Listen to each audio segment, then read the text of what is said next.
रहने वाला व्यक्ति था, ये भी उतना थे, तो संबंध वहीं से बनता गया। और जब मैं अचानक यहाँ पर आया तो एक दिन मिले, बोले कि मैं मध्य विद्यालय गंगहर में हूँ, आइए सर मैंने अच्छा बनाया है। मैंने कहा आप तो हैं, तो जहाँ होइएगा तो अच्छा बनाया ही होइएगा। और जब मैं यहाँ पर आया तो मुझे इसमें एक आदर्श विद्यालय की परिकल्पना नजर आई और मुझे अपने सपनों का विद्यालय इसमें नजर आने लगा। तो मुझसे भी जो भी हेल्प हो सका, जो बन सका, अपने स्तर से सरकारी तौर पर जितना भी हेल्प हो सका मैंने करने का प्रयास किया। लेकिन मनोज जी वैसे लोगों में से हैं जो पाते कम हैं, बताते ज़्यादा हैं। तो यही बात है। निश्चित रूप से यह विद्यालय एक बहुत आदर्श विद्यालय है।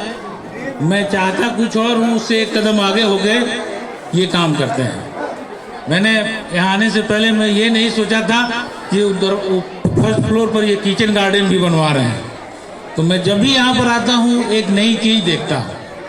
और सच में बताऊँ कि जब मैं कभी शिक्षा व्यवस्था से मायूस होता हूँ तो 2-3 विद्यालय को जाकर देखता हूँ, जिसमें पहले नंबर पर मध्य विद्यालय गंगहर का नाम है।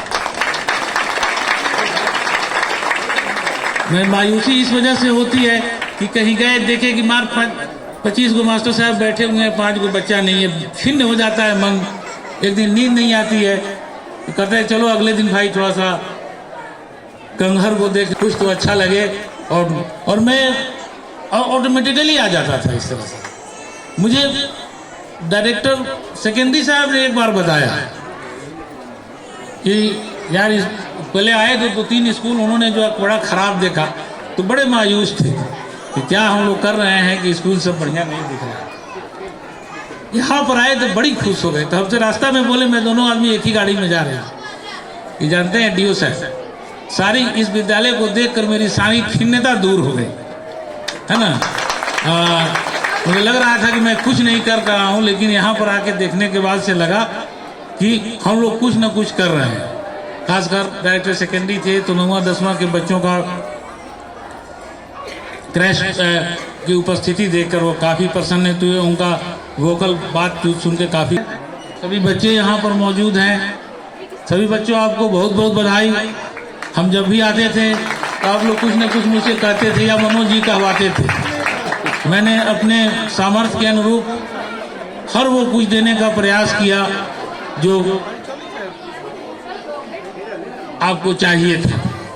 मुझे बल यहाँ के ग्रामीणों से मिलता था। जब मनोज जी आके हमको ये बताते थे कि सर ग्रामीणों ने आज ये कर दिया, आज वो कर दिया, आज ये कर दिया, वो कर दिया, मैं सोचता था कि आज हर विद्यालय में कहना नहीं चाहिए लेकिन कुछ लोग हिस्सा लेने के लिए तैयार है ना। जहाँ बिल्डिंग बनती है वहाँ पर लोग पहुँच जाता है कि खाली मास्टर साहब अब क्या कहें, है ना, को चाहिए, हमको नहीं चाहिए, हमारा कुछ हिस्सा हुआ वो हुआ। यहाँ पर तो मुखिया जी को मुझे एक दिन पता चला कि पूर्व मुखिया जी ने कंप्यूटर लगवा दिया 2-2, 3-3 बच्चों के पढ़ाने के लिए। मैंने कहा मुखिया जी से मैं बाजी मारता हूँ। मुझे एक अवसर मिला और मैंने कहा इस विद्यालय में 20 कंप्यूटर लगा देते हैं मुखिया जी से आगे बढ़ के, है ना। मैंने मनोज जी से बात किया तो कहे कि हमारे यहाँ रखने का जगह कहाँ है। मैंने कहा ठीक है आपके लिए रूम भी बनवाते हैं।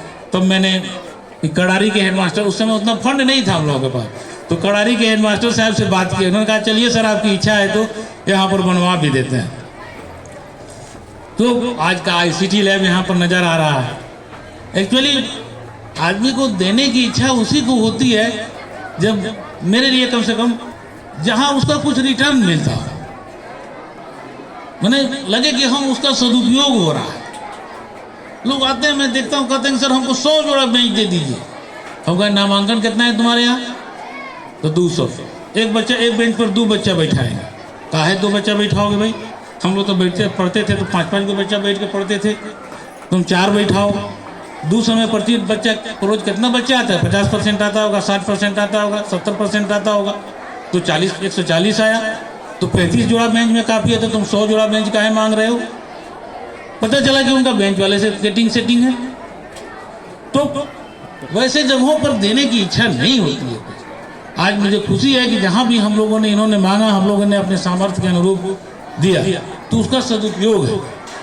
सब कुछ इस विद्यालय को हो गया। मैं यहाँ पर जो भी बच्चे बैठे हुए हैं, जो भी अभिभावक बैठे हुए हैं, उनसे मैं अनुरोध करना हूँ कि इसका सदुपयोग करना और इस सामग्री को बचाए रखना अब आपकी जवाबदेही है। मैंने मनोज जी को एक एग्जाम्पल दिया था कि पहले जहाँ मैं पोस्टेड था एक जगह, तो वहाँ एक जगह जो है बाहर का बल्ब कोई चुरा ले गया और बच्चों को पता चल गया कि वो आदमी चुरा के लेके गया है। सुबह सुबह सारे बच्चे उसके घर पर पहुंच गए कि जब तक तुम मेरा बल्ब नहीं देगा हम तुम्हारे बल्ब से हट पे नहीं करेंगे। हेडमास्टर साहब को कुछ मालूम नहीं है, वहां पर पहुंच गए और बेचारा चुराया था कि नहीं चुराया था, लेकिन वो अपने पॉकेट से वो बल्ब खरीद के दिया। भले 15-20 रुपया का बल्ब था, लेकिन वो सारे बच्चे वहां से बल्ब उठा के ले आए। मैंने शायद 9-10 के क्लास में ये बात इन लोगों को बताई थी। यहाँ तो ये हुआ कि 7-8 बल्ब ले गए, कोई इन्वेस्टिगेशन नहीं हुआ, कुछ नहीं हुआ। पूरे गांव ने सामूहिक जवाबदेही मानते हुए बल्ब को लगवा दिया।